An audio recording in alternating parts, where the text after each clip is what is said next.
ओम नमः शिवाय, जय श्री राम, जय माँ विंध्यवासिनी। आज का हमारा विषय बहुत ही महत्वपूर्ण है। आज हम आप लोगों को बाबा वीर बुलाकी के विषय में पूरी जानकारी देंगे, क्योंकि अभी हाल फिलहाल में हम 4 चक्कर दिल्ली का मारे, बहुत सारे केस बाबा वीर बुलाकी के आए हमारे पास। और जब हमने बाबा वीर बुलाकी के ऊपर और गहराई से रिसर्च किया और गहराई से खोजबीन की, तो हमें बाबा वीर बुलाकी का सारा रहस्य सामने आ गया।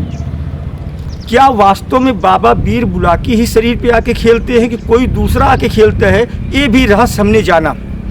क्योंकि स्वभाव से हम खोजी हैं, पढ़ने लिखने वाले आदमी हैं, बिना प्रमाण के हम विश्वास करते नहीं हैं। तो हमने बाबा वीर बुलाकी के विषय में खोजबीन की और जो रहस्य आया वो जानकर आप लोग चौंक जाएंगे कि आखिर कौन है बाबा वीर बुलाकी, क्यों इन्हें पूरब की विद्या, पूरब की जादू का ताबेदार कहा जाता है, किसके अवतार माने जाते हैं, किसका आशीर्वाद इनके ऊपर है, और आखिर ये वाल्मीकि समाज के कुल देवी देवता कैसे बने। आज पूरा रहस्य खोलेंगे। उससे पहले एक बहुत ही महत्वपूर्ण सूचना, जिन लोगों को चैत्र नवरात्रि की साधना करनी है ऑनलाइन या सानिध्य में, वो रजिस्ट्रेशन करवा लें, जिससे 8 तारीख तक उनको मंत्र विधि विधान सब मिल जाए और वो साधना कर लें। और जो सानिध्य में साधना करना चाहते हैं वो आश्रम आ जाएं।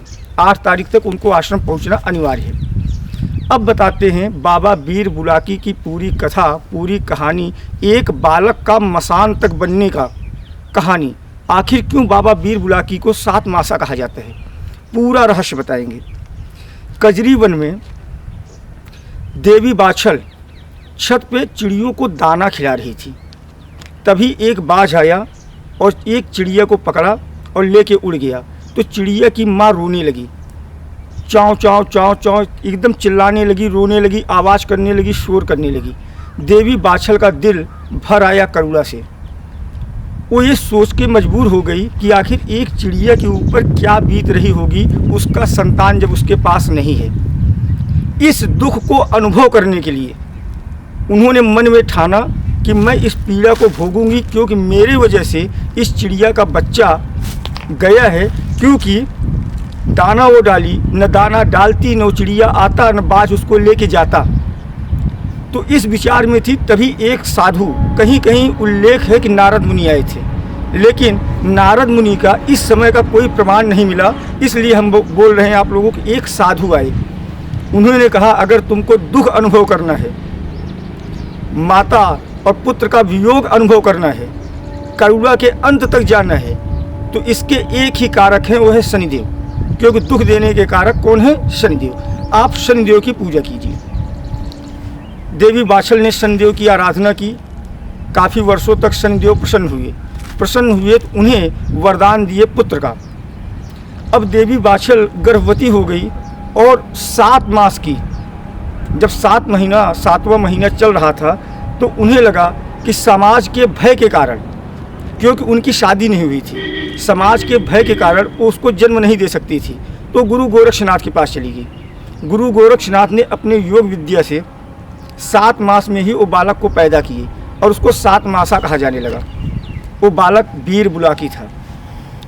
तो उस 7 मास के बालक को एक टोकरी में रख के यमुना जी में बहा दिया गया। बाबा देवगुमानी उस समय जो है बहुत बड़े सिद्ध माने जाते थे, भैरव के बहुत बड़े भगत थे और गुरु गोरक्षनाथ के भगत थे। उनकी नज़र यमुना किनारे पे उस टोकरी पे पड़ी, तो उन्होंने जाके देखा तो उसमें एक बालक था। उन्होंने उस बालक का नाम बुलाकी रखा, क्योंकि बाबा देवगुमानी की एक ही कन्या थी। इससे पहले 4 बच्चे उनके पैदा होकर मर गए थे। तो बाबा देवगुमानी भैरव महाराज की कृपा से उन 4 को मसान बना दिए थे और उनकी कोई पुत्र नहीं था। इसलिए बाबा देवगुमानी उस बालक को लेके गए अपने घर, लालन पालन पोषण किए उसका। एक समय की बात है, बाबा देवगुमानी बाबा बुलाकी को लड्डू बहुत खिलाते थे, लड्डू बहुत पसंद था इनका। तो फिर दिल्ली वो लोग गए। वहाँ पे बुलाकी देखते हैं कि यमुना जी में एक पात्र में लड्डू बह के जा रहा है। उस पात्र को खाने के चक्कर में यमुना जी में कूदते हैं और यमुना जी में वो डूब जाते हैं, वो मर जाते हैं। और जब बाबा देवगुमानी ये चीज़ देखते हैं तो भैरव बाबा की आराधना करते हैं। भैरव बाबा प्रकट होते हैं और प्रकट होने के बाद जब उनके आशीर्वाद से एक किरण निकलती है और यमुना जी में घुस जाती है, और वो बालक जब निकला तो हाथ में सोटा लिए हुए, खप्पल लिए हुए, विकराल एकदम वो बालक निकला तो बना वीर बुलाकी मसान। तांडव इतना कि हर जगह तांडव मचाते चला गया, क्योंकि एक शनि का आशीर्वाद था, शनि की कृपा से पैदा हुआ था, दूसरा भैरव जी ने उसे शक्ति दे दी थी, मसान बना दिया था। किसी के ताबे में ही नहीं आ रहा था, कोई उसको रोक ही नहीं पा रहा था। यमुना जी में जिधर से निकलता था हाहाकार मच जाता था। दिल्ली से निकला यमुना जी की गहराई जानने के लिए, और यमुना जी कहाँ तक है ये जानने के लिए वो दिल्ली से निकला, मथुरा पहुँचा। मथुरा जब पहुँचा तो मथुरा में वाल्मीकि समाज के एक हरिया वाल्मीकि जो देवी काली के बहुत बड़े भगत थे, उनका आमना सामना हुआ। देवी काली की ऊर्जा से वीर बुलाकी मसान को हरिया वाल्मीकि ने रोक दिया।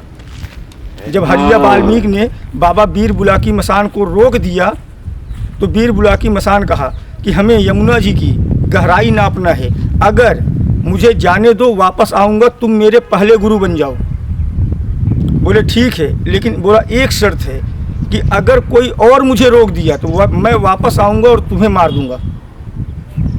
तो हरिया जानता था कि वाल्मीकि समाज का था, वो जानता था वीर बुलाकी की ऊर्जा को कोई रोक ही नहीं सकता। मथुरा से निकला बाबा वीर बुलाकी, आगरा पहुंचा। आगरा में सैयद कमाल खान थे। पूरा हाहाकार मच गया, सबके घर में रोग दोस्त, जहाँ से निकलता था वहाँ तांडव। सब पीर फकीर पहुँचे सैयद कमाल खान के पास, बोले एक तो वीर बुलाकी मसान है, बहुत ही खतरनाक है, इसको रोका जाए। सब तैयारी कर लिए, सब प्लान कर लिए, सब गए सैयद कमाल खान के चेले लोग, लेकिन कोई वीर बुलाकी को रोक नहीं पाया, सब मारे गए। फिर सैयद कमाल खान और वीर बुलाकी में युद्ध होता है। न ये पीछे हट रहे थे न वो पीछे हट रहे थे। वहीं पे एक बूढ़ी औरत झाड़ू मार रही थी और बगल में एक कुआं था, तो बूढ़ी औरत झाड़ू लेके वीर बुलाकी को मारने गई और वीर बुलाकी उसकी तरफ देखे तब तक सैयद कमाल खान इनको उस कुएं में गिरा दिए और बीबी फातिमा के मंत्रों से कीलित कर दिए। अब वीर बुलाकी वहाँ फंस गया, अब वो निकल सकता नहीं था, क्योंकि बीबी फातिमा के कलमे से वो कुएं को आमंत्रित कर दिया। तो वहाँ पे वीर बुलाकी बोला, तू उस्ताद, मैं तेरा चेला, आज से जो बोलोगे वो मैं करूँगा, लेकिन मेरा एक काम बाकी रह गया है। मेरे जो पहले गुरु थे उनको हम वादा करके आए थे कि कोई मुझे अगर संभाल लिया तो मैं तुमको आके मार दूँगा। तो वीर बुलाकी को सैयद कमाल खान वचन में लेके वहाँ से छोड़ते हैं। वो जाता है हरिया वाल्मीकि के पास। हरिया वाल्मीकि जान जाता है कि वीर बुलाकी अब हमें मार देगा। जो ऐसे ऐसे करके खेलते हैं ना वीर बुलाकी का, वो हरिया वाल्मीकि आता है।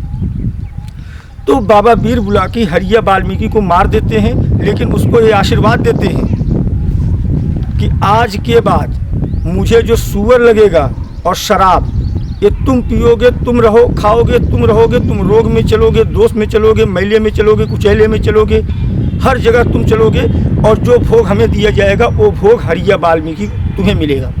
और उसे अपने साथ ले लिए। आज जितने भी केस वीर बुलाकी के हैं, ऐसे ऐसे झूल रहे हैं या देवता के रूप में आ रहे हैं इंसान के ऊपर, वो वीर बुलाकी है ही नहीं, वो हरिया वाल्मीकि है। क्योंकि हरिया भगत था देवी कालिका का, इसलिए बाबा वीर बुलाकी के साथ कालिका भी चलती हैं, क्योंकि हरिया उसका सेवकदारी मुर्दा बना। तो जितने भी वीर बुलाकी के नाम पे आते हैं वो आते हैं हरिया वाल्मीकि। इसी कारण से ये वाल्मीकि समाज के कुल देवी देवता बन गए, प्रसिद्ध देव बन गए, अज्ञवान देव बन गए। और इसी कारण से बाबा वीर बुलाकी को पूजा जाने लगा वाल्मीकि समाज में। आज हम आप लोगों को वीर बुलाकी के विषय में विस्तार से बताए। आप ज़रूर बताइएगा व्हाट्सएप करके कि जानकारी आप लोगों को कैसी लगी। आज के लिए इतना ही। जय श्री राम।